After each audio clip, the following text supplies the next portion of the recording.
അള്ളാഹുവിന്റെ കരുണയുണ്ടെങ്കിലേ ഈ നാവ് പൊക്കിയിട്ട് നിനക്ക് ലാ ഇലാഹ ഇല്ലല്ലാഹ് പറയാൻ പറ്റും. അതാര് പറഞ്ഞു തന്നാലും. ഇനി ആര് നീ മരിക്കാൻ കിടക്കുമ്പോൾ, അതുകൊണ്ടല്ലേ പ്രവാചകൻ പറഞ്ഞത്, മരിക്കാൻ കിടക്കുന്ന മനുഷ്യന്റെ ചാരത്ത് നിന്ന് നിങ്ങൾ ലാ ഇലാഹ ഇല്ലല്ലാഹ് പറഞ്ഞു കൊടുക്കണം. എന്താ ഓൻ അറിയാഞ്ഞിട്ടാ? ആർക്കും ലാ ഇലാഹ ഇല്ലല്ലാഹ് പറയാൻ അറിയാഞ്ഞിട്ടല്ല, എല്ലാവർക്കും അറിയാം. എന്നിട്ടും ഓർമ്മപ്പെടുത്തി കൊടുക്കാൻ പ്രവാചകൻ പറഞ്ഞു. അപ്പൊ അത്രയ്ക്കും പറയാൻ പാടാ. അതുകൊണ്ട് മരിക്കുന്ന സമയത്ത് ലാ ഇലാഹ ഇല്ലല്ലാഹ് പറയാൻ കഴിയണമെങ്കിൽ അള്ളാഹുവിന്റെ കരുണയില്ലാതെ നമുക്ക് കഴിയില്ല. അള്ളാഹുവിന്റെ കരുണ കിട്ടുന്ന വിഭാഗത്തിൽ അള്ളാഹു എന്നെയും നിങ്ങളെയും ഉൾപ്പെടുത്തി അനുഗ്രഹിക്കുമാറാകട്ടെ. അതുകൊണ്ട് എന്റെ പ്രിയപ്പെട്ടവരോട് എനിക്ക് പറയാനുള്ളത്, അള്ളാഹുവിന്റെ കരുണ എങ്ങനെ നമുക്ക് വാങ്ങിച്ചെടുക്കാൻ പറ്റും? അള്ളാഹുവിന്റെ കാരുണ്യം, പടച്ച റബ്ബിന്റെ കാരുണ്യം എങ്ങനെ നമുക്ക് നേടാൻ പറ്റും? എങ്ങനെയാണ് അള്ളാഹുവിന്റെ കരുണ ചോദിച്ചു വാങ്ങാൻ കഴിയുന്നത്? അതിനുള്ള വഴികൾ എന്താണ്? അത് പരിശുദ്ധമായ ഖുർആൻ പറഞ്ഞു തരുന്നുണ്ട്. നിന്റെ ജീവിതത്തിൽ 5 കാര്യങ്ങൾ നീ ചെയ്താൽ അള്ളാഹുവിന്റെ കാരുണ്യം നിനക്ക് കിട്ടുമെന്ന് അള്ളാഹു തന്നെ പറഞ്ഞു തന്നിട്ടുണ്ട്. അതെന്താണെന്ന് ജീവിതത്തിൽ പഠിക്കാൻ, ചെയ്യാൻ അള്ളാഹു എനിക്കും നിങ്ങൾക്കും ഭാഗ്യം നൽകി അനുഗ്രഹിക്കുമാറാകട്ടെ. അള്ളാഹു പറയുന്ന കാര്യങ്ങൾ, അള്ളാഹു പറഞ്ഞു തരിക്കുന്ന കാര്യങ്ങൾ, ഈ കാര്യങ്ങൾ ഞാനും നിങ്ങളും ജീവിതത്തിൽ ചെയ്താൽ അല്ലാഹുവിന്റെ പരിശുദ്ധമായ ഖുർആൻ പറയുകയാ, അല്ലാഹുവിന്റെ കാരുണ്യം നേടിയെടുക്കാനുള്ള 5 വഴികളാണ് പരിശുദ്ധമായ ഖുർആൻ പറയുന്നത്. ആ 5 വഴികളിൽ ഒന്നാമത്തെ വഴി എന്തെന്നറിയുമോ? ഒരുപാട് പേരുടെ മയ്യത്തുകൾ കണ്ട, ഒരുപാട് ജനാസകൾ കണ്ട, വെള്ളിയാഴ്ച രാവിലെ പള്ളിയിൽ കൊണ്ടുപോയി കബറടക്കിയിട്ടുള്ള ചിരിക്കുന്ന മുഖത്തോടെ അല്ലാഹുവേ, ചിലരുടെ മയ്യത്ത് കാണുമ്പോൾ നിനക്ക് തന്നെ കൊതി തോന്നുമല്ലോ. നീ തന്നെ പറയുമല്ലോ, എന്തൊരു പുഞ്ചിരിയാണ്, എന്തൊരു പ്രകാശമാണ്, മരിച്ചെന്ന് പറയില്ലല്ലോ, അവൻ ഉറങ്ങുകയാണെന്ന് പറഞ്ഞുകൊണ്ട് ഇറങ്ങി വന്ന എത്രയോ മയ്യത്തുകൾ കണ്ടവരാ. എങ്കിലും കാണാ പേടിച്ചു പോയ പല മയ്യത്തുകളും നീ കണ്ടിട്ടുണ്ട്. അതുകൊണ്ട് എന്റെ പ്രിയപ്പെട്ടവരോട് അല്ലാഹുവിന്റെ ഖുർആൻ പറയുകയാ, ഏതെങ്കിലും ഒരു മനുഷ്യൻ അല്ലാഹുവിന്റെ കരുണ വേണോ, അല്ലാഹുവിന്റെ കാരുണ്യം നിനക്ക് വേണോ? അല്ലാഹുവിന്റെ പരിശുദ്ധമായ ഖുർആൻ പറയുകയാണ്, വഅഖീമുസ് സ്വലാത വആതുസ് സകാത വഅതീഉർ റസൂല ലഅല്ലകും തുർഹമൂൻ. അല്ലാഹുവിന്റെ കാരുണ്യം ലഭിക്കുന്ന ഒരു കാര്യം അല്ലാഹുവിന്റെ ഖുർആൻ എവിടെന്ന് പറഞ്ഞു തരികയാ. 5 കാര്യങ്ങളിൽ ഒരു കാര്യം എന്തെന്നറിയുമോ? അല്ലാഹുവിനെ എഴുതിയ കിതാബ് വാങ്ങണമെങ്കിൽ അല്ലാഹുവിന്റെ കരുണ വേണമല്ലോ. നരകത്തിന്റെ തീയുണ്ടല്ലോ, പടച്ചറപ്പിന്റെ അദാബുകൾ കൊണ്ട് നിറച്ച 3000 കൊല്ലം കത്തിച്ച മനുഷ്യരെയും കല്ലുകളെയും ഇട്ട് കത്തിക്കുന്ന പടച്ചറപ്പിന്റെ അദാബ് കൊണ്ട് സല്ലല്ലാഹു അലൈഹി വസല്ലമ തങ്ങൾ ആ ഭയാനകമായ നരകമുണ്ടല്ലോ. ലൂനൽ ജന്ന ഇല്ലാ ബിറഹ്മത്തില്ലാഹ്. അല്ലാഹുവിന്റെ കാരുണ്യമില്ലാതെ സ്വർഗ്ഗത്തിൽ കിടക്കാൻ കഴിയില്ലെന്ന് പ്രവാചകൻ പറഞ്ഞ, ആ സ്വർഗ്ഗത്തിൽ പോകണമെങ്കിലും അല്ലാഹുവിന്റെ കാരുണ്യം വേണമല്ലോ. അതിന് തെളിവായിട്ട് പ്രവാചകൻ 500 വർഷം ഇബാദത്ത് ചെയ്ത ഒരു മനുഷ്യന്റെ ചരിത്രം പറയുന്നുണ്ട്. അതുകൊണ്ട് എന്റെ പ്രിയപ്പെട്ടവരോട് പറയുകയാ, ഈ പറഞ്ഞ 5 സമയങ്ങളിൽ നിനക്ക് രക്ഷപ്പെടണമെങ്കിൽ അല്ലാഹുവിന്റെ കരുണ വേണം. അല്ലാഹുവിന്റെ കരുണ ലഭിക്കണമെങ്കിൽ 5 കാര്യം ചെയ്യണം. ആ 5 കാര്യത്തിൽ ഒന്നാമത്തെ കാര്യം എന്താ? അല്ലാഹുവിന്റെ പള്ളിയുടെ മിനാരത്തിൽ നിന്ന് ഓരോ ദിവസം 5 നേരം ഹയ്യ അലസ് സ്വലാഹ്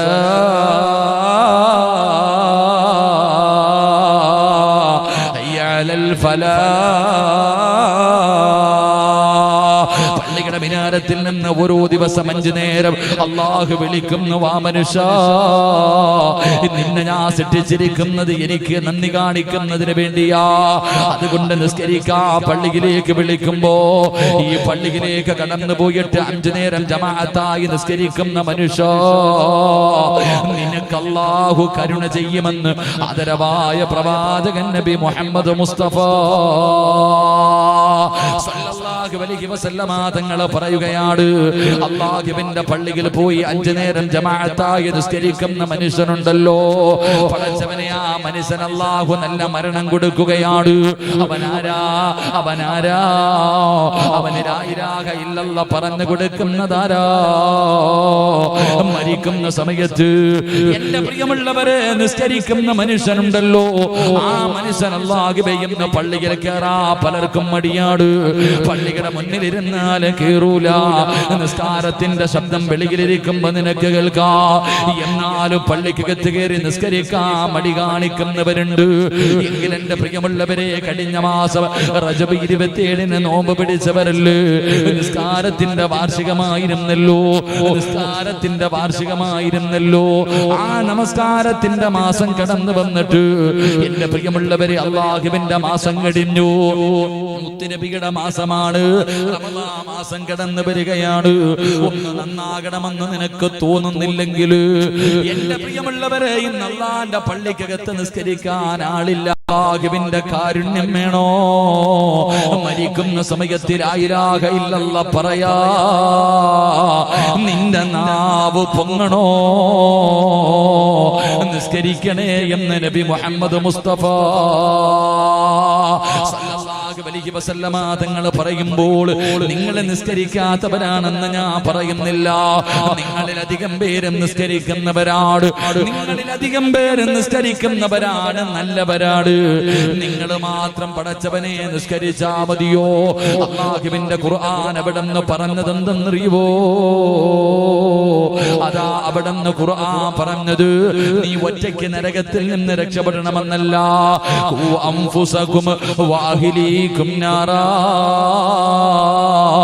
വഖൂദുഹന്നാസു വൽ ഹിജാറാ. അല്ലാഹുവിന്റെ പരിശുദ്ധമായ ഖുർആൻ അവിടെന്ന് പറഞ്ഞത്, നീ മാത്രം നരകത്തിൽ നിന്ന് രക്ഷപ്പെടണമെന്നല്ല, നീ നിന്റെ കുടുംബത്തെ കൂടെ രക്ഷപ്പെടുത്തണേ. അള്ളാന്റെ ഖുർആൻ അവിടെ നിന്ന് പറഞ്ഞത് നീ നരകത്തിൽ നിന്ന് രക്ഷപ്പെടണമെന്നല്ല പറഞ്ഞത്, നിന്റെ കുടുംബത്തെ കൂടെ രക്ഷപ്പെടുത്തണം. അള്ളാഹു രക്ഷപ്പെടുത്തുമാറാകട്ടെ. അള്ളാഹുവിന്റെ കരുണ കിട്ടാനുള്ള ഒന്നാമത്തെ വഴി, പള്ളിയിൽ പോയി 5 നേരം നിസ്കരിച്ചാൽ മതി. നിനക്ക് അള്ളാഹുവിന്റെ കാരുണ്യം ലഭിക്കും. മരിക്കുമ്പോ നിനക്ക് ലാ ഇലാഹ ഇല്ലല്ലാഹ് പറഞ്ഞു മരിക്കാനും കഴിയും. അള്ളാഹു ഭാഗ്യം നൽകി അനുഗ്രഹിക്കുമാറാകട്ടെ. എന്റെ പ്രിയമുള്ള സഹോദരങ്ങളെ, ഇന്ന് 5 വഖത്ത് നിസ്കരിച്ച എത്ര പേരുണ്ടെന്ന് ചോദിച്ചാൽ നിങ്ങളിൽ എത്ര പേര് കൈവക്കും? ഇന്ന് 5 വഖത്ത് ജമാഅത്തായിട്ട് നിസ്കരിച്ചവര്, ഞാൻ കൈവക്കാൻ പറയണില്ല, കാരണം എനിക്ക് നാണം കെടാൻ വയ്യ.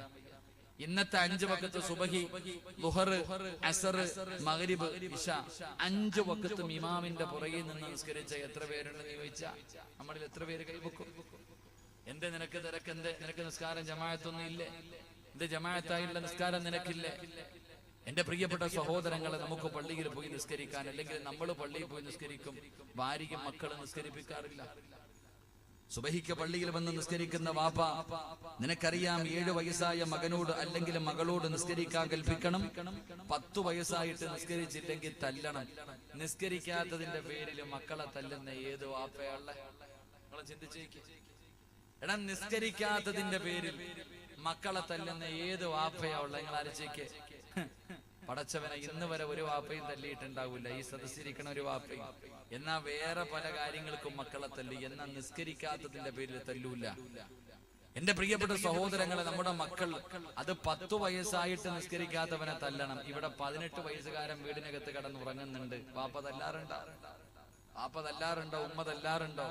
എന്റെ പ്രിയപ്പെട്ട സഹോദരങ്ങളെ, മഹാനായ സയ്യിദുന ഉമർ ഇബ്നുൽ ഖത്താബ് റളിയല്ലാഹു തആല അൻഹു ഒരു വാപ്പ എങ്ങനെ ആകണമെന്ന് ഉമർ തങ്ങൾ പറയുന്നുണ്ട്. നിങ്ങൾ ചിന്തിക്കുന്നത് മക്കളെ കെട്ടിച്ചു വിട്ട് കഴിഞ്ഞാൽ അവരോടുള്ള ബാധ്യത കഴിഞ്ഞു, അവനായി അവന്റെ പാടായി, പ്രായപൂർത്തിയായി കഴിഞ്ഞാൽ അവനായി അവന്റെ പാടായി. അങ്ങനല്ല വാപ്പ. നീ സുബഹി നിസ്കരിക്കാൻ വേണ്ടി എഴുന്നേൽക്കുമ്പോ നിന്റെ അടുത്ത റൂമിൽ കിടക്കുന്ന പ്രായപൂർത്തിയായ മകനെയും മകളെയും നീ വിളിച്ചുണർത്തണം. ഇനി കല്യാണം കഴിഞ്ഞതാണെങ്കിൽ അപ്പോഴും വിടരുത്, പോയി വിളിക്കണം. മഹാനായ നബിയുനാ റസൂലുള്ളാഹി സ്വല്ലല്ലാഹു അലൈഹി വസല്ലമ തങ്ങൾ വിവാഹം കഴിച്ചു വിട്ട പൊന്നുമോള് മണിയറയ്ക്കകത്ത് കിടക്കുക ഭർത്താവിന്റെ കൂടെ. എന്നാലും വീടിന്റെ മുന്നിൽ പോയിട്ട് വിളിക്കും, ഫാത്തിമ എഴുന്നേറ്റ് നിസ്കരിക്കുമോളെ. അതാ വാപ്പ. കെട്ടിച്ചു വിട്ട മകളുടെ വീടിന്റെ മുന്നിൽ പോയിട്ട് മുത്തുനബി വിളിക്കുമായിരുന്നു നിസ്കരിക്കാൻ. അതുകൊണ്ട് എന്റെ പ്രിയപ്പെട്ടവരോട് പറയുകയാ, നിങ്ങൾ മാത്രം രക്ഷപ്പെട്ടാ പോരാ, നിങ്ങൾ മാത്രം രക്ഷപ്പെട്ടാ പോരാ.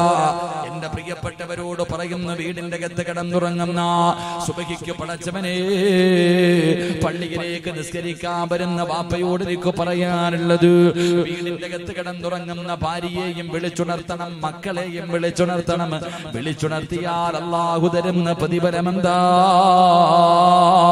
അല്ലാഹു തരുന്ന പ്രതിഫലമെന്താ? പടച്ചവരെ, ഭാര്യയെയും മക്കളെയും നിസ്കരിക്കുന്നതിന് വേണ്ടി വിളിച്ചുണർത്തുന്ന ഒരു കുടുംബത്തിന് അല്ലാഹു തരുന്ന പ്രതിഫലം എന്തെന്നറിയുമോ? മഹാനായ സയ്യിദുനാ ഉമർ ഇബ്നുൽ ഖത്താബ് റളിയല്ലാഹു തആല അൻഹു അതാ തന്റെ മക്കളുടെ റൂമിന്റെ മുന്നിലേക്ക് കടന്നു ചെന്നു. തന്റെ ചാരത്ത് കിടക്കുന്ന ഭാര്യയെ വിളിച്ചുണർത്തി. എന്നിട്ട് തന്റെ മക്കളുടെ റൂമിലേക്ക് കടന്നു ചെന്നിട്ട് അവിടെ നിന്ന് പറയുന്നു, മക്കളെ എഴുന്നേറ്റ് നിസ്കരിക്കടാ. തന്റെ മക്കൾ ഉറങ്ങുകയാണ്, നിസ്കരിക്കാൻ എഴുന്നേക്കുന്നില്ല. ആ സമയത്ത് വാപ്പ തന്റെ മക്കളുടെ ചാരത്ത് പോയിരിക്കും. എന്നിട്ട് ഖുർആനിലെ ഒരായത്ത് ഓതുകയാണ്. ഉറങ്ങുന്ന മക്കളുടെ ചാരത്ത് നിസ്കരിക്കാൻ വിളിച്ച എഴുന്നേക്കാത്ത മക്കളുടെ ചാരത്ത് ഒരു പിതാവ് ചെന്നിരുന്നിട്ട് അല്ലാഹുവിന്റെ ഖുർആനിലെ ഒരായത്ത് ഓതുകയാ. ഓതിക്കൊടുക്കുവാപ്പാ, ഈ ആയത്ത് നിന്റെ പൊന്നാര മക്കളുടെ ചെവിയിലും ഓതിക്കൊടുക്ക്. ഏത് മോനും എഴുതാന വിശ്വാസമുണ്ടോ? മരിക്കേണ്ടവനാണെന്നുള്ള വിശ്വാസമുണ്ടോ? ഖബറിന്റെ അകത്ത് കിടക്കേണ്ടവനാണെന്നുള്ള വിശ്വാസമുണ്ടോ? എങ്കിലും കിടന്നുറങ്ങുന്ന മക്കളുടെ ചാരത്ത് നാളെ മുതൽ സുബഹിക്ക് എഴുന്നേറ്റ് ചെന്നിട്ട് മക്കളോട് പറയണം, എഴുന്നേറ്റ് നിസ്കരിക്കണം. ഇല്ല വാപ്പാ, ഇല്ല വാപ്പാ എന്ന് പറഞ്ഞുകൊണ്ട് തിരിഞ്ഞു കിടക്കുന്ന മക്കളുടെ ചെവിയില് അവിടെ നിന്ന് ഖുർആനിലെ ഒരായത്ത് ഓതി കൊടുക്കണം. വഅമുർ അഹ്ലക ബിസ്സലാത്തി വസ്തബിർ അലൈഹാ. അല്ലാഹുവിന്റെ ഖുർആനാ പറയുന്നത്. ഓതിക്കൊടുക്കേണ്ട ആയത്തേതെന്നറിയുമോ? ഓതിക്കൊടുക്കേണ്ട ആയത്തേതെന്നറിയുമോ? ഈ ആയത്ത് ഓതിയാൽ അല്ലാഹു തരുന്ന പ്രതിഫലമെന്താ? ഈ ആയത്തിന്റെ അകത്ത് അല്ലാഹു പറയുന്നത് എന്തെന്നറിയുമോ? വാപ്പാ, നേരെ ഇരുന്ന് കേൾക്കു വാപ്പാ. ഈ സദസ്സിലിരിക്കുന്ന പല വാപ്പമാരും പല ചെറുപ്പക്കാര് ഉസ്താദേ കച്ചവടമൊക്കെ വല്ലാതെ തകർന്നിരിക്കുകയാണ്. ഗൾഫ് മുഴുവനും തകർന്നു. പടച്ചവനെ, കടയിൽ ജോലി ചെയ്യുന്ന സ്റ്റാഫിന് പോലും പൈസ കൊടുക്കാറില്ല. വല്ലാത്ത പ്രതിസന്ധിയിലോ. എങ്ങനെയാണ് മക്കളെ പോറ്റി വളർത്തുന്നത്? എങ്ങനെയാണ് മക്കളുടെ വിവാഹം നടത്തുന്നത്? അല്ലാഹുവേ, വല്ലാത്ത പ്രയാസം പറയുന്നവര് എന്റെ പ്രിയപ്പെട്ടവരോട് പറയുന്നു, അല്ലാഹുവിന്റെ ഖുർആനാ പറഞ്ഞത്. അതാ നിസ്കരിക്കാതെ കിടന്നുറങ്ങുന്ന മക്കളുടെ ചാരത്ത് ഏതെങ്കിലും ഒരു വാപ്പ, അല്ലെങ്കിൽ ശബ്ദം കേൾക്കുന്ന ഏതെങ്കിലും ഒരു പെണ്ണ്, അല്ലാഹുവേ, രാവിലെ കിടന്നുറങ്ങുന്ന മക്കളുടെ ചാരത്ത് ചെന്നിട്ട് 18 വയസ്സ് തികഞ്ഞ പൊന്നുമോളെ, മോളെ നിസ്കാരം നിർബന്ധമാ, മോളെ നിസ്കാരം നിർബന്ധമാ, എഴുന്നേക്കടി പൊന്നുമോള്. കല്യാണം കഴിഞ്ഞ ഭർത്താവിന്റെ കൂടെ കിടപ്പറക്കകത്ത് കിടന്നുറങ്ങുന്ന മക്കളുടെ വീടിന്റെ കവാടത്തിൽ ചെന്നിട്ട് അതാ അവിടെ നിന്ന് തട്ടികെട്ട് വിളിക്കുന്നു, മോളെ എഴുന്നേക്ക് മോളെ, നിസ്കരിക്കാതെ ഈ വീടിന്റെ അകത്ത് കിടന്നുറങ്ങല് എന്ന് പറഞ്ഞുകൊണ്ട് മകളെയും മരുമകനെയും നിസ്കരിക്കാറ് വിളിച്ചുണർത്തുന്ന ഉമ്മ. അല്ലാഹു നിങ്ങൾക്ക് തരുന്ന പ്രതിഫലം എന്തെന്നറിയുമോ? ഈ ആയത്ത് പഠിച്ചോ. ഈമാൻ ഉണ്ടെങ്കിൽ ഈ ശഅബാനിന്റെ രാത്രി ഇവിടെ ഇരുന്നിട്ട് നാളെ മുതൽ ഓതാൻ ഈ ആയത്ത് പഠിച്ചോ. സൂറത്തു ത്വാഹയാണ് പറയുന്നത്. അല്ലാഹുവിന്റെ പരിശുദ്ധമായ ഖുർആൻ സൂറത്തു ത്വാഹ. ആ സൂറത്തു ത്വാഹയുടെ 136ാമത്തെ ആയത്തെടുത്ത് പഠിച്ചു വെച്ചോ. വഅമുർ അഹ്ലക ബിസ്സലാത്തി വസ്തബിർ അലൈഹാ ലാ നസ്അലുക റിസ്കാ നഹ്നു നർസുഖുഹു. അല്ലാഹുവേ, ഉമർ തങ്ങൾ കിടന്നുറങ്ങുന്ന മക്കളുടെ ചാരത്ത് ചെന്നിട്ട് അവിടെ നിന്ന് പറയുന്നു, മോനെ എഴുന്നേറ്റ് നിസ്കരിക്കടാ. നിസ്കരിച്ചാൽ അല്ലാഹു തരുന്ന ഒന്നാമത്തെ പ്രതിഫലം എന്തെന്നറിയുവോ? അല്ലാഹു മക്കൾക്ക് പറഞ്ഞു കൊടുക്ക. നമുക്ക് അല്ലാഹു ഭാഗ്യം നൽകി അനുഗ്രഹിക്കുമാറാകട്ടെ. അല്ലാഹുവിന്റെ പരിശുദ്ധമായ ഖുർആൻ പറയുന്ന ഈ ആയത്ത് പഠിച്ചു വെച്ചോ. ഏത് നിസ്കരിക്കാതെ കിടങ്ങുന്ന ഭർത്താവാണെങ്കിലും ഭാര്യയാണെങ്കിലും മക്കളാണെങ്കിലും ആരാണെങ്കിലും അവരുടെ ചാരത്ത് ചെന്നിട്ട് നാളെ മുതൽ ഈ ആയത്ത് പറഞ്ഞു കൊടുക്കണം. അള്ളാഹു ഭാഗ്യം തരുമാറാകട്ടെ. ഇൻഷാ അല്ലാഹ് പറഞ്ഞു കൊടുക്കോ? മടി വല്ലതും ഉണ്ടോ നിങ്ങൾക്ക്? പറഞ്ഞു കൊടുക്കോ? ഈ ആയത്ത് നീ ഓതിക്കൊടുത്താൽ നിനക്കും അല്ലാഹു തരും. നീ പേടിക്കണ്ട. ഓതുന്ന നിനക്കും നിന്റെ പെണ്ണും പിള്ളയ്ക്കും നിന്റെ മക്കൾക്കും അല്ലാഹു തരുന്ന പ്രതിഫലം, നിന്റെ കുടുംബത്തിന് അല്ലാഹു തരുന്ന പ്രതിഫലം. ഖുർആനാ പറഞ്ഞ, ഹദീസല്ല. അള്ളാന്റെ ഖുർആനാ പറഞ്ഞത്. വിശ്വാസമുണ്ടെങ്കിൽ ചെയ്യും. അല്ലാഹു നമുക്ക് ഈമാൻ നൽകി അനുഗ്രഹിക്കുമാറാകട്ടെ. അല്ലാഹു ഈമാൻ നൽകി അനുഗ്രഹിക്കുമാറാകട്ടെ. ആമീൻ പറ, ആമീൻ പറ. അല്ലാഹു ഈമാൻ നൽകി അനുഗ്രഹിക്കുമാറാകട്ടെ. എന്തേ പറഞ്ഞു കൊടുക്കേണ്ടത്? നീ 10 വയസ്സുകാരനോട് പറഞ്ഞു കൊടുക്കും, ഡാ മോനേടാ പഠിക്കടാ, പരീക്ഷ 10ാം ക്ലാസ് തുറക്കുന്നതിന് മുമ്പേ. 10ാം ക്ലാസ് ഇപ്പൊ പരീക്ഷ കഴിഞ്ഞില്ലേ? ഇപ്പൊ 10ാം ക്ലാസിന്റെ പരീക്ഷ, 10ാം ക്ലാസിന്റെ പരീക്ഷ കഴിഞ്ഞു. ഇപ്പൊ വെക്കേഷൻ. ഇപ്പൊ എന്താ പരിപാടി? വെക്കേഷൻ. ഇപ്പൊ വാപ്പായും ഉമ്മായും ചെയ്യുന്ന എന്തിനാ? റോഡിന്റെ സൈഡിൽ 2 ബെഞ്ചും ഡെസ്കും പിടിച്ചിട്ട് അല്ലാഹുവേ പടച്ചവനെ കുറച്ച് ഉപ്പിലിട്ട നെല്ലിക്ക, കുറച്ച് ഉപ്പിലിട്ട മാങ്ങ കൊണ്ടുവച്ചിട്ട് ബിസിനസ് പണക്കാരനാക്കാൻ നോക്കാൻ നീ. ഇന്ന് വാപ്പയിന്ന് എന്താ? ചെറിയ മക്കള് 10ഓ 12ഓ പൈസ ഉള്ളൂ, അവനെ കൊണ്ടുപോയി റോഡിന്റെ ചാരത്തിരുന്നിട്ട് അംബാനിയാക്കാൻ പഠിപ്പിക്കുന്നു നിങ്ങൾ അല്ലേ? അല്ലാഹു ഹിദായത്ത് നൽകി അനുഗ്രഹിക്കുമാറാകട്ടെ. അല്ലേ? ഇന്ന് മക്കൾക്ക് പറഞ്ഞു കൊടുക്കുക. ഇപ്പൊ 10ാം ക്ലാസ് ഒക്കെ വരുന്നു. ഇപ്പൊ പരീക്ഷ അങ്ങോട്ട് കഴിഞ്ഞതേ ഉള്ളൂ, സ്കൂള് തുറന്നില്ല. നമ്മളൊരു പഴഞ്ചൊല്ലുണ്ട്, തോക്കിനകത്ത് കയറി വീടി വെക്കുക. 10ാം ക്ലാസ്സിൽ ഇനി സ്കൂള് തുറന്ന് പഠിപ്പിക്കണ്ട, സാറന്മാര് പഠിപ്പിക്കുന്നതിന് മുമ്പ് ട്യൂഷന് വിട്ടു തുടങ്ങും. ഇപ്പം കൂടെ തന്നെ ഈ വെക്കേഷന്റെ സമയം സ്കൂള് തുറക്കുന്നതിന് മുമ്പ് എന്തിനാ മക്കളോട് പറഞ്ഞു കൊടുക്കും, നല്ലപോലെ പഠിക്കണം, മൊത്തം A+ വാങ്ങണം. A+ വാങ്ങിച്ച് ജയിച്ചാലേ നല്ല ഭാവി ഉണ്ടാകത്തുള്ളൂ, നല്ല ജോലി കിട്ടത്തുള്ളൂ, നല്ല പൈസ കിട്ടത്തുള്ളൂ, നല്ല കുടുംബത്തിൽ നിന്ന് പെണ്ണ് കിട്ടത്തുള്ളൂ. എല്ലാം എങ്ങനെ പറഞ്ഞു കൊടുക്കുന്നത്?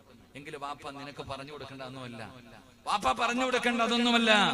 അല്ലാഹുവിന്റെ പരിശുദ്ധമായ ഖുർആൻ പറയുകയാ, മഹാനായ സയ്യിദനാ ഉമർ ഇബ്നുൽ ഖത്താബ് റളിയല്ലാഹു തആല അൻഹു തന്റെ മക്കളുടെ ചാരത്ത് ചെന്നിട്ട് പറയുന്നു, മക്കളെ എഴുന്നേറ്റ് നിസ്കരിക്കടാ. നിസ്കരിച്ചാൽ അല്ലാഹു തരുന്ന ഒന്നാമത്തെ പ്രതിഫലം എന്തെന്നറിയുവോ? ലാ നസ്അലുക റിസ്കാ. മോനെ, നിനക്ക് നീ ഭക്ഷണം തേടിയിട്ട് നടക്കണ്ട. അല്ലാഹു പറയുന്നു, നിന്റെ ഭക്ഷണം തേടിയിട്ട് നീ നടക്കണ്ട, നിന്റെ റിസ്ക് തേടിയിട്ട് നീ നടക്കണ്ട. റിസ്ക് തരുന്നവൻ ഞാനാ, ഭക്ഷണം തരുന്നവൻ ഞാനാ. മരിക്കുന്ന കാലം വരെ നിനക്കും നിന്റെ കുടുംബത്തിനും കഴിക്കാ ഭക്ഷണം തരാമെന്ന് അല്ലാഹുവിന്റെ വിശുദ്ധ ഖുർആൻ. അല്ലയാ പറഞ്ഞത്, അല്ലാഹുവാണ് പറയുന്നത്. അല്ലാഹുവേ, നിസ്കരിക്കുന്നതിന് വേണ്ടി മാതാപിതാക്കളെ മക്കളെ വിളിച്ചുണർത്തിയ അല്ലാഹു പറയുന്നു, വാപ്പാ പൊന്നുമകന്റെ അടുക്ക പറഞ്ഞു കൊടുക്കണം, എടാ ടെൻഷൻ അടിക്കണ്ട, നീ കിടന്നു പരക്കമ്പായണ്ട, നീ കിടന്നു നെട്ടോട്ടമോടണ്ട, നീ തലകുത്തി നിന്ന് പഠിക്കണ്ട. എന്റെ പ്രിയമുള്ളവനെ, 5 നേരം അല്ലാഹുവിന്റെ പള്ളിയിൽ പോയി നിസ്കരിച്ചാൽ മോനെ, മരിക്കുന്ന കാലം വരെ നിനക്ക് കഴിക്കാനുള്ള ഭക്ഷണം തരാമെന്ന് നിന്നെ പടച്ച അല്ലയാ പറഞ്ഞത്. അല്ലാഹുവാണ് പറയുന്നത്. എനിക്കെന്റെ ഭാര്യയെയും മക്കളെയും കുറിച്ച് യാതൊരു പേടിയുമില്ല. എനിക്കെന്റെ ഭാര്യയെയും മക്കളെയും കുറിച്ച് യാതൊരു പേടിയുമില്ല. അല്ലാഹു പറഞ്ഞു, സിറാജേ വഅമുർ അഹ്ലക ബിസ്സലാത്തി വസ്തബിർ അലൈഹാ. 5 നേരം നീ നിസ്കരിക്കണേ, നിന്റെ ഭാര്യയെയും മക്കളെയും നിസ്കരിപ്പിക്കട്. അങ്ങനെ നീ ചെയ്താൽ മരിക്കുന്ന കാലം വരെ ഞാൻ തരാളാ. എടാ സിറാജേ, മരിക്കുന്ന കാലം വരെ നിനക്കും നിന്റെ ഭാര്യക്കും മക്കൾക്കും തിന്നാനുള്ള ഭക്ഷണം ഞാൻ തരാ. കാരണം നീയല്ല ഭക്ഷണം ഉണ്ടാക്കുന്നത്, ഞാനാണ് റിസ്ക് തരുന്നത്. പറഞ്ഞു കൊടുക്കണം വാപ്പാ, പറഞ്ഞു കൊടുക്കണം വാപ്പാ. മരിക്കുന്ന കാലം വരെ നിനക്കും നിന്റെ മക്കൾക്കും അല്ലാഹു ഭക്ഷണം തരും. പറഞ്ഞത് അല്ലാഹുവാണ്. അല്ലാഹു പറഞ്ഞ വാക്കു പാലിക്കുന്നവരാ. അല്ലാഹുവേ, നീ ഞങ്ങൾക്ക് ഈമാൻ നൽകണേ അല്ലാ. അല്ലാഹുവിന്റെ വിശുദ്ധമായ ഖുർആൻ പറഞ്ഞു, നീ ഒന്നും പേടിക്കണ്ട, നീ 5 നേരം നിസ്കരിക്കണം. നിന്റെ കുടുംബത്തെ നിസ്കരിപ്പിച്ചാൽ മരിക്കുന്ന കാലം വരെ നിനക്കും മക്കൾക്കും ഉള്ളത് അല്ലാഹു തരും. അല്ലാഹു ഈമാൻ തരുമാറാകട്ടെ. അല്ലാഹു ഈമാൻ തരുമാറാകട്ടെ. എന്താ വിശ്വസിക്കാൻ വയ്യേ? എന്ത് വിശ്വസിക്കാൻ ഒരു മടി? അള്ളാഹ് പറയുന്നു, നീ 5 നേരം നിസ്കരിക്കണം, നിന്റെ കുടുംബത്തെ വിളിച്ചുണർത്തി നിസ്കരിപ്പിക്കണം. ഇങ്ങനെ ചെയ്താ ഞാനാ റിസ്ക് തരുന്നേ, നീയല്ല. നീ വിചാരിക്കും നീ ജോലിക്ക് പോയാലേ നിന്റെ കുടുംബത്തെ പോറ്റാൻ പറ്റൂ.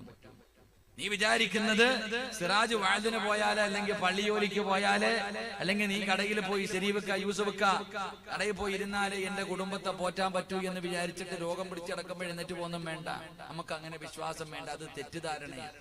കാരണം ഞാൻ എന്റെ ഉമ്മാടെ വയറ്റിൽ കിടന്നപ്പോ തന്നെ അള്ളാഹ് എനിക്കുള്ളത് മൊത്തം എഴുതി വെച്ചിരിക്കുക. ഇനിയിപ്പോ എന്ത് മാറ്റാൻ പറ്റുമോ? എന്റെ പ്രിയമുള്ള സഹോദരങ്ങളെ, നമ്മുടെ വിശ്വാസമാണ് മാറ്റേണ്ടത്. നമുക്ക് മരിക്കുന്ന കാലം വരെ തിന്നാനുള്ള ഭക്ഷണം അള്ളാഹു പണ്ടേ എഴുതി വെച്ചിട്ടുണ്ട്, കിട്ടാനുള്ള പൈസ എഴുതി വെച്ചിട്ടുണ്ട്. അത് അള്ളാഹ് എഴുതി വെച്ചത് അത് കിട്ടുക തന്നെ ചെയ്യും. അതുകൊണ്ട് ഖുർആൻ പറഞ്ഞു, നീ നിന്റെ വിശ്വാസം മാറ്റ്. ഒരു ദിവസം നീ ജോലിക്ക് പോയില്ലെങ്കിൽ നിന്റെ കുടുംബം പട്ടിണിയാകുമെന്ന് കരുതുന്ന മനുഷ്യ, നീ മരിച്ചുപോയാ നിന്റെ മോള ആര് കെട്ടിക്കും? നീ മരിച്ചുപോയാൽ നിന്റെ പെണ്ണുപിള്ളക്ക് ആര് ചിലവന് കൊടുക്കും? അള്ളാഹ് കൊടുക്കും. ആ അള്ളാഹ് തന്നെയാ പറഞ്ഞ് 5 നേരം നീ നിസ്കരിക്ക്, ഭാര്യയും മക്കളെയും വിളിച്ചുണർത്ത് നിസ്കരിപ്പിക്ക്. മരിക്കുന്ന കാലം വരെ അള്ളാഹു നിനക്ക് അന്നം തരുമെന്ന് അള്ളാഹുവിന്റെ വിശുദ്ധ ഖുർആൻ. അള്ളാഹു നമുക്ക് ഈമാൻ നൽകുമാറാകട്ടെ. ഇതാണ് പറഞ്ഞു കൊടുക്കേണ്ടത് വാപ്പ. ഇതാണ് വാപ്പ പറഞ്ഞു കൊടുക്കേണ്ടത്. ഇതെങ്ങനെ വാപ്പ പറയോ? ഏതെങ്കിലും ഉമ്മ പറയോ? അതെങ്ങനെ പറയാനാ? ഏത് വാപ്പയ്ക്കാ ധൈര്യമുള്ളത്? അടുത്ത റൂമിൽ കിടക്കുന്ന 18 വയസ്സുകാരനെ പോയി വിളിച്ചിട്ട് എഴുന്നേറ്റ് പള്ളിയിൽ പോടാ. മോൻ പറയാ, ആദ്യം നിങ്ങളൊന്ന് പോ. ഏത് വാപ്പയ്ക്കാ പോയി പറയാൻ അവകാശമുള്ളത്? നിനക്ക് അവകാശമില്ല. കാരണം നീ പോകാറില്ല. നിന്നെ ചെറുപ്പം മുതലേ കണ്ടാ പഠിച്ച ഈ മോള് ഉമ്മ നിസ്കരിക്കുന്നത് ഇതുവരെ കണ്ടിട്ടില്ല. പിന്നെ എങ്ങനെ പോയി പറയാൻ? എന്താ പറയാ, രണ്ടിനെ ഒരു വണ്ടിക്ക് കെട്ടാൻ പറ്റും? അങ്ങനത്തെ സാധനങ്ങൾ അങ്ങനെയില്ല സഹോദരങ്ങളെ. നിസ്കരിക്ക്.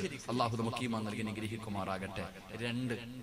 രണ്ട് അല്ലാഹുവിന്റെ ഖുർആൻ എവിടെന്ന് പറയുകയാണ്, വഅ്മുർ അഹ്ലക ബിസ്സലാത്തി വസ്തബിർ അലൈഹാ ലാ നസ്അലുക റിസ്കാ നഹ്നു നർസുഖുഹു വൽ ആഖിബത്തു ലിത്തഖ്വാ. അല്ലാഹു പറയുന്ന രണ്ടാമത്തെ പ്രതിഫലം എന്തെന്നറിയുവോ? രണ്ടാമത്തെ പ്രതിഫലം എന്തെന്നറിയോ? മനുഷ്യ, ഒരു നല്ല മരണം അല്ലാഹു നിനക്ക് തരും ബാപ്പാ. അല്ലാഹുവിന്റെ ഖുർആനാ പറയുന്നത്. നിനക്കൊരു നല്ല മരണം വേണോ? വെള്ളിയാഴ്ച രാവിലെ മരണം വേണോ? എപ്പോഴും പറയും ഉമ്മ മരിച്ചത് വെള്ളിയാഴ്ചയാണ്.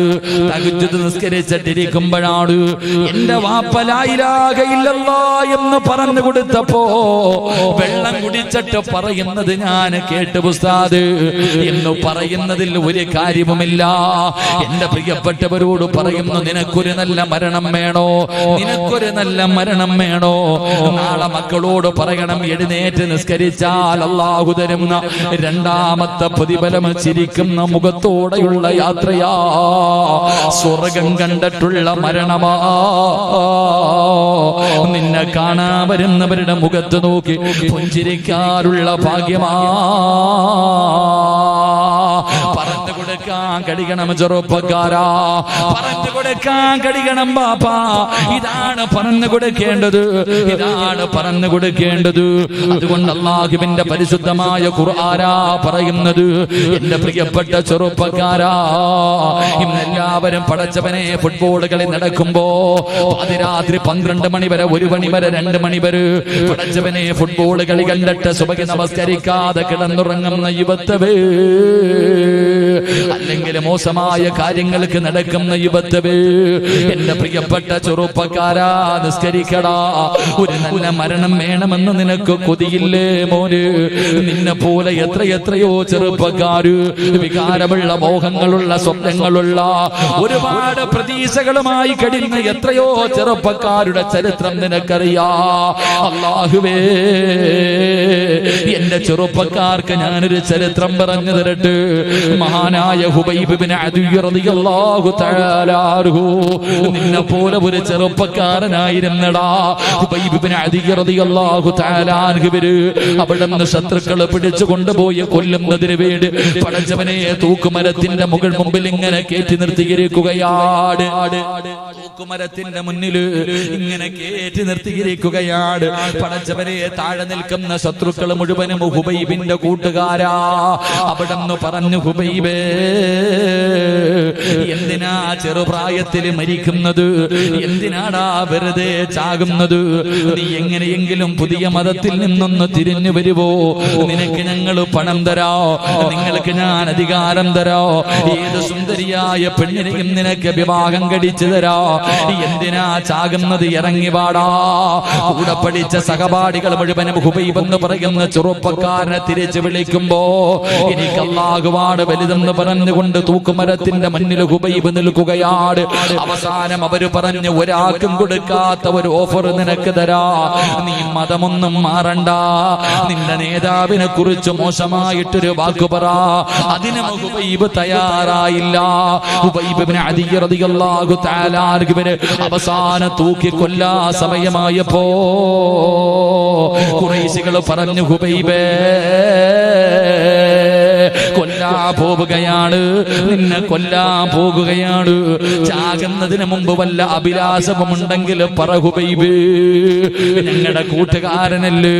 അവിടുന്ന് ഹുബൈബ് റളിയല്ലാഹു തആല അൻഹു അവിടുന്ന് പറഞ്ഞത് ഉമ്മാനെ കാണണമെന്നല്ല, വാപ്പയെ കാണണമെന്നല്ല, പടച്ചവനെ എന്റെ ജീവന് തിരിച്ചു തരണമെന്നല്ല.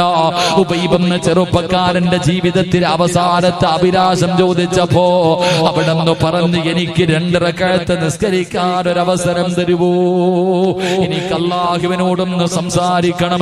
എന്നെ പടച്ച ഈ പ്രപഞ്ചം മുഴുവനും അടക്കി ഭരിക്കുന്ന രാജാതിരാജനായ മലിക്കുൽ ജബ്ബാറായ റബ്ബുൽ ഇസ്സത്തായ കാരുണ്യത്തിന്റെ കടലായ എന്റെ ഉമ്മയെക്കാൾ എന്റെ വാപ്പയെക്കാൾ എന്നെ സ്നേഹിക്കുന്ന എന്റെ റബ്ബുണ്ടല്ലോ, എനിക്ക് ആ റബ്ബിനെ ഒന്ന് കാണണം, എനിക്ക് ആ റബ്ബിനോടൊന്ന് സംസാരിക്കണം.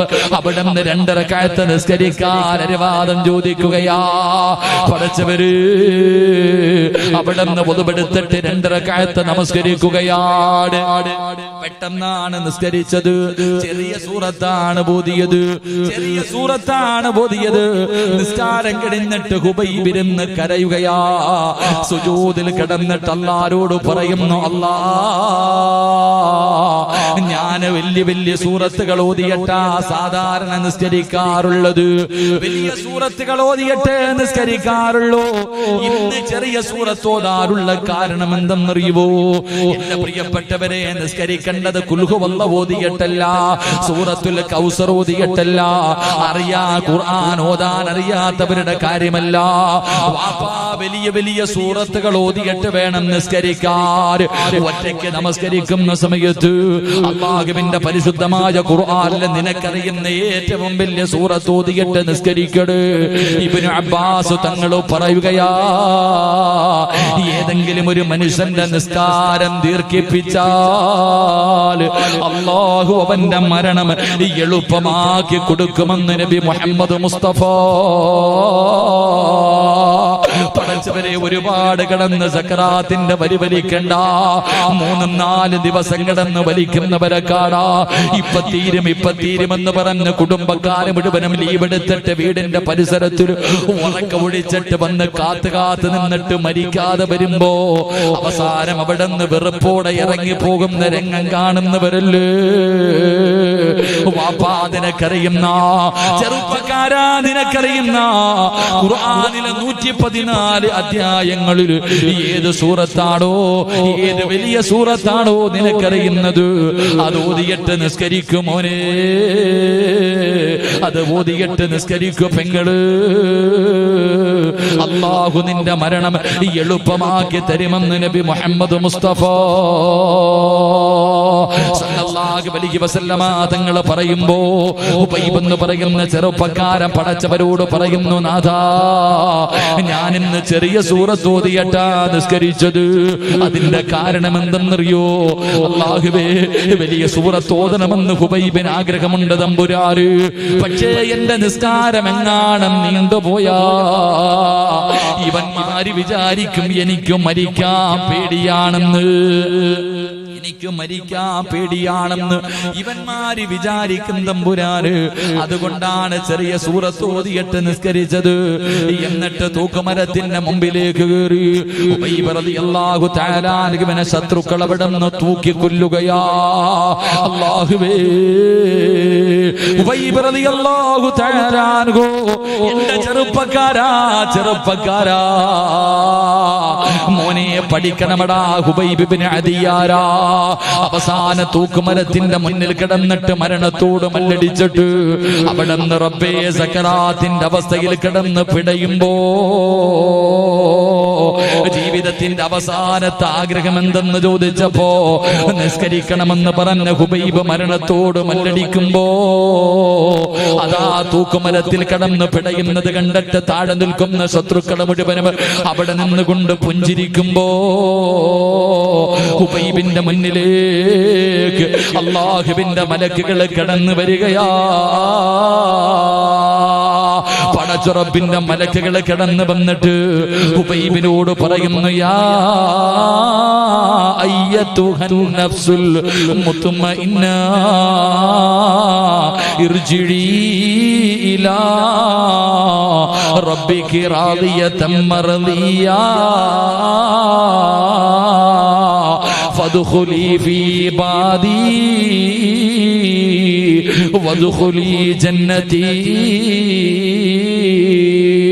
തൂക്കുമരത്തിൽ കിടന്ന് അതാ ആടുന്ന സമയത്ത് മലക്കുകൾ പറയുന്നു, ഹുബൈബേ,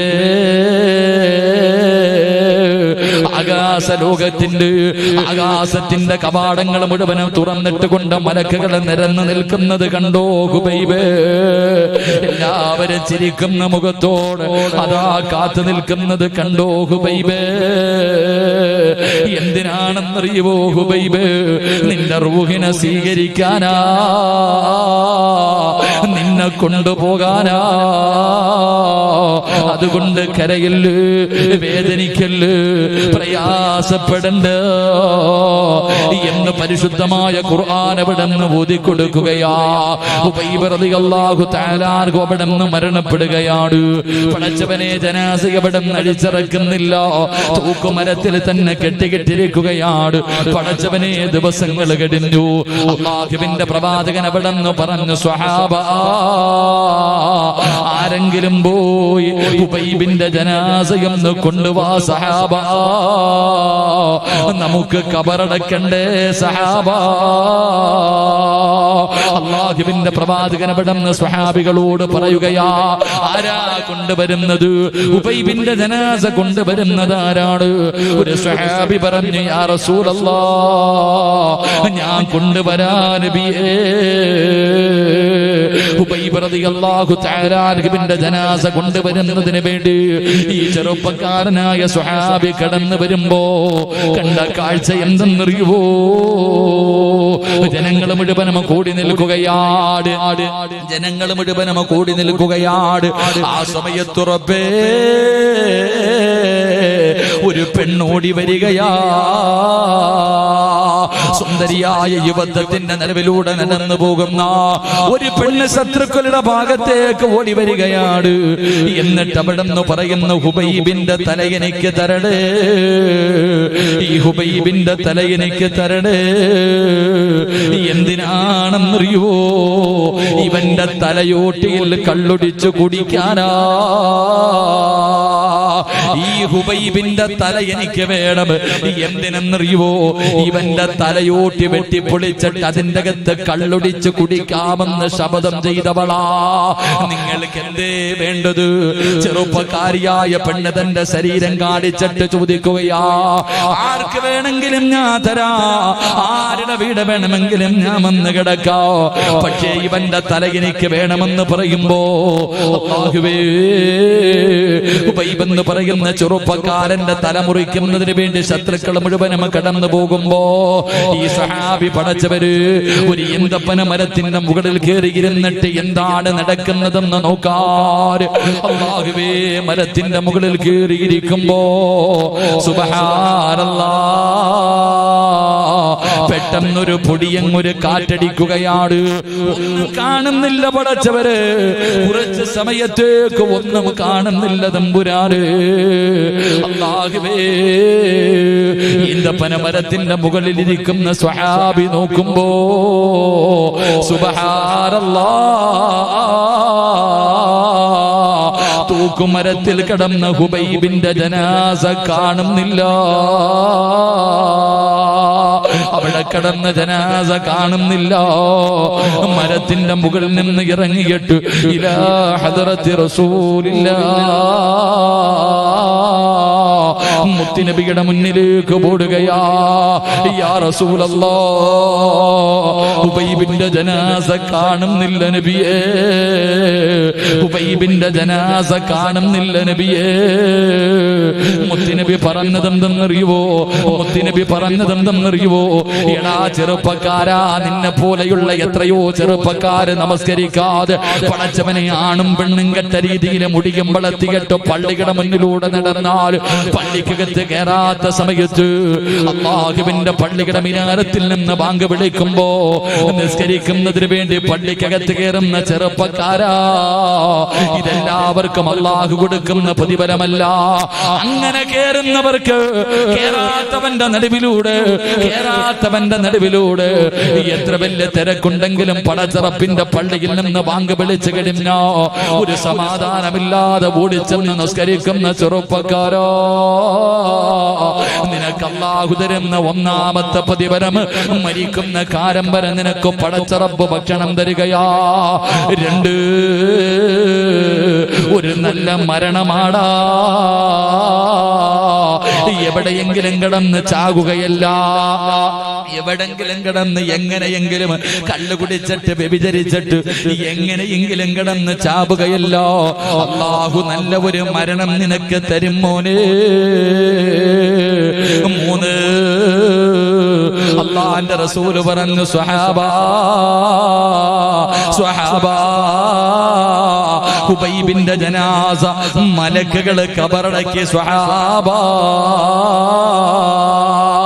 5 നേരം നിസ്കരിക്കുന്ന വാപ്പമാര്, കുടുംബത്തെ വിളിച്ചുണർത്തുന്ന വാപ്പമാരെ, അവസാനം നിന്റെ മയ്യത്ത് കുളിപ്പിച്ച് വീടിന്റെ അകത്ത് കയറ്റിക്കിടത്തിയിട്ട് വെള്ള തുണിയെടുത്തിട്ട് നിന്റെ ജനാസ പൊതിയുമ്പോ നിനക്കുള്ള ദ്വാരം പഞ്ഞി കൊണ്ടടയ്ക്കുന്നേ. കാണേണ്ടവർ കണ്ടോ, ഇതാ പൊതിയുന്നേ. മയ്യത്തുകട്ടിൽ തോളിലേക്കുയരുന്നേ. പുരയ്ക്കുള്ളിലപ്പോൾ രോദനം ഉയരുന്നേ. അരുമക്കിടാങ്ങൾ വാപ്പയെ വിളിക്കുന്നേ. അതിനുത്തരം നൽകാതെ നീ കിടക്കുന്നേ. പടച്ചവനെ, ഒരു ദിവസം ഈ പള്ളിയുടെ ഏതോ ഒരു ഭാഗത്തിരിക്കുന്ന പൊടിയടിച്ച മയ്യത്ത് കെട്ടിലുണ്ടല്ലോ, 6 പേര് 4 പേര് ചുമന്നുകൊണ്ട് നിന്റെ വീടിന്റെ മുന്നിൽ ഒരു ദിവസം കൊണ്ടുവെക്കുകയാണ്. എന്നിട്ട് നിന്റെ കൊട്ടാരത്തിന്റെ അകത്ത് നിന്ന് 5 നേരം പടച്ചറപ്പിന്റെ ഭവനത്തിൽ വന്ന് നിസ്കരിച്ച ചെറുപ്പക്കാരാ, നിന്റെ ജനാസ മയ്യത്ത് കെട്ടിൽ എടുത്തു വെച്ചിട്ട് ലാ ഇലാഹ ഇല്ലല്ലാഹ് എന്ന് പറഞ്ഞുകൊണ്ട് ഈ പള്ളിയിലേക്ക് കൊണ്ടുവരുമല്ലോ. ആര് വരണമടാ? നിന്റെ ജനാസ കൊണ്ടുവരുമ്പോ നിന്റെ മയ്യത്ത് നിസ്കരിക്കാ, നിന്റെ ജനാസ കബറടക്കാ. അല്ലാഹുവിന്റെ മലക്കുകൾ വരണ്ടേടാ പൊന്നുമോര്. ഇവിടത്തെ പള്ളിപ്പറമ്പ് മുഴുവനും അല്ലാഹുവിന്റെ 70,000 മലക്കുകൾ കൊണ്ട് നിറയണ്ടേ. നിന്റെ ജനാസ നിസ്കരിക്കാ 70,000 മലക്കുകൾ ഇറങ്ങണ്ടേ. ജനിച്ചത് മുതൽ മരിക്കുന്ന കാലം വരെ ഒരു പാപവും പറയാത്ത, ഒരു പാപവും കാടാത്ത, ഒരു പാപവും ചെയ്യാത്ത മലക്കുകൾ ഈ പള്ളി നിറച്ച് നിനക്ക് മയ്യത്ത് നിസ്കരിക്കാൻ കൂടണ്ടേ. അതല്ല തരുന്ന മൂന്നാമത്തെ പ്രതിഫലവാ. അത് നിസ്കരിക്കുന്നവൻ അല്ല കൊടുക്കുന്ന പ്രതിഫലവാ. അതെല്ലാവർക്കും കിട്ടുന്നതല്ല, അതെല്ലാവർക്കും കിട്ടുന്നതല്ലോ. അത് 5 വക്കത്ത് നിസ്കരിക്കുന്നവർക്ക് പടച്ചവൻ കൊടുക്കുന്ന ഒരു പ്രതിഫലവാ. അതുകൊണ്ട് എന്റെ പ്രിയപ്പെട്ടവരോട്, എന്റെ പ്രിയമുള്ള സഹോദരങ്ങളോട്, എന്റെ പ്രിയപ്പെട്ട ഉമ്മമാരോട്, വാപ്പമാരോട്, വെക്കേഷന്റെ സമയമാണല്ലോ. പടച്ചവനെ, മക്കളുടെ മക്കളൊക്കെ വീട്ടിൽ വരുമല്ലോ. അവസാനം വൈകുന്നേര സമയമാകുമ്പോ ഉമ്മയുടെ മടിത്തട്ടിൽ കിടന്നിട്ട് പറയും, ഉമ്മ എനിക്കൊരു കഥ പറഞ്ഞതാ ഉമ്മ. കൊച്ചുമക്കളൊക്കെ കഥ ചോദിക്കുന്ന കാലവാ. മക്കളൊക്കെ പടച്ചവനെ, മക്കളൊക്കെ വെക്കേഷനായത് കാരണം വീട്ടിൽ വരും. മക്കളുടെ മക്കളൊക്കെ വീട്ടിൽ വന്ന് വാപ്പയുടെയും ഉമ്മയുടെയും കൂടെ കുറച്ച് ദിവസം നിൽക്കാൻ വരുമല്ലോ. ആ സമയത്ത് കഥ ചോദിക്കുമ്പോ കള്ളക്കഥ പറയണ്ട, കള്ളം പറയണ്ട, ഇല്ലാത്ത കഥ പറഞ്ഞു കൊടുക്കണ്ട. ആ പിഞ്ചു കുഞ്ഞിന്റെ മനസ്സില്, ആ പിഞ്ചു കുഞ്ഞിന്റെ മനസ്സില് പറഞ്ഞു കൊടുക്കാൻ ഒരു നല്ല കഥ ഞാൻ പറഞ്ഞു തരാ, ഒരു നല്ല ചരിത്രം ഞാൻ പറഞ്ഞു തരാ. ഏത് ചരിത്രമെന്നറിയുവോ? മഹാനായ അബൂ സിനാർ റളിയല്ലാഹു തആല അൻഹു. പടച്ചവരെ, അവിടുന്നൊരു പൊന്നുമോനുണ്ടായിരുന്നു. മകനോട് വല്ലാത്ത സ്നേഹമായിരുന്നു. എവിടെ പോയാലും വാപ്പയും മകനുമാണ് നടക്കുന്നത്. രണ്ടുപേരും വല്ലാത്ത സ്നേഹമാ. അവസാനം മഹാനായ അബൂ സിനാർ തങ്ങൾ രോഗം പിടിച്ചു, അവിടുന്ന് മരണപ്പെട്ടു. അല്ലാഹുവേ, അവസാനം എല്ലാവരും കൂടെ മയ്യത്ത് കുളിപ്പിച്ചു കഫൻ പൊതിഞ്ഞ് പള്ളിയിൽ കൊണ്ടുപോയി നിസ്കാരം കഴിഞ്ഞു. 6 മണ്ണിന്റെ അകത്തേക്ക് ജനാസ ഇറക്കി വെച്ചു. അവസാനം പിടിമണ്ണ് വാരി എറിഞ്ഞിട്ട് എല്ലാവരും കബറിന്റെ ചാരത്ത് നിന്ന് പിരിഞ്ഞു പോകുമ്പോ ഒരു 11 വയസ്സുള്ള മകനുണ്ടല്ലോ, ഒറ്റയ്ക്ക് പള്ളിക്കാട്ടിൽ നിൽക്കുകയാ. എല്ലാവരും 11 വയസ്സുകാരനെ വിളിച്ച്, എന്തിനാ മോനെ ഇവിടെ നിൽക്കുന്നത്? നിന്റെ വാപ്പയോടുള്ള കടമകൾ മുഴുവനും കഴിഞ്ഞല്ലോ, എല്ലാ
സ്വർഗ്ഗത്തിന്റെ കവാടം തുറന്നിട്ടിരിക്കുന്നത്.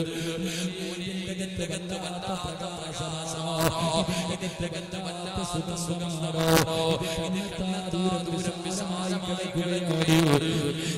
കബറിന്റെ മലക്കുകളോടും പറഞ്ഞറിയുമോ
കരുണ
കാണിക്കുമല്ലോ.